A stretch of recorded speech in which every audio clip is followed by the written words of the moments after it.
Ketika saudara Muhammad Qasim mengatakan bahwa ia telah bermimpi ratusan kali, Allah Subhanahu wa taala berbicara kepadanya dari balik tabir. Dan juga ratusan kali bermimpi bertemu Rasulullah sallallahu alaihi wasallam, banyak di antara kaum muslimin yang tergesa-gesa menolak dan mendustakannya. Ada yang beralasan karena melihat sosoknya yang tampak seperti bukan seorang yang soleh atau ulama. Ada pula yang menganggap mustahil karena jumlah mimpinya yang begitu luar biasa. Padahal, mereka seolah lupa bahwa tiada satupun yang mustahil bagi Allah Subhanahu wa taala. Dialah Al-Qadir yang maha kuasa atas segala sesuatu, yang mampu memperlihatkan apapun yang Dia kehendaki kepada siapapun yang Dia pilih, serta tanpa batasan harus berapa kali.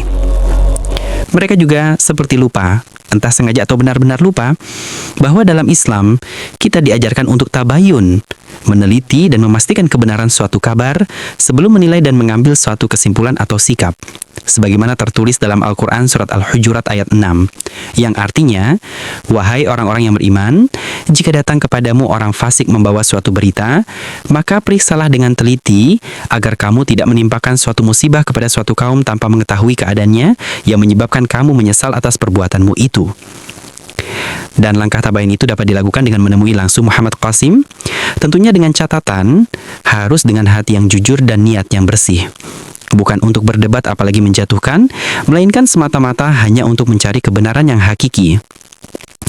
Dari pertemuan itulah, paling tidak seseorang bisa menilai ketulusan, kejujuran dan kepribadiannya, karena fitrah manusia memiliki intuisi yang bisa merasakan mana yang benar dan mana yang dusta, bahkan hanya dengan melihat gaya bicara dan raut muka.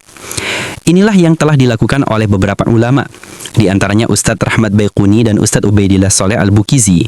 Berikut adalah tanggapan dan penilaian mereka setelah bertemu dengan saudara Muhammad Qasim. Hampiri saya, dan luar biasa, beliau sangat tawadu, sangat baik, ya, terus sangat lembut orangnya, ya, akhlaknya bagus.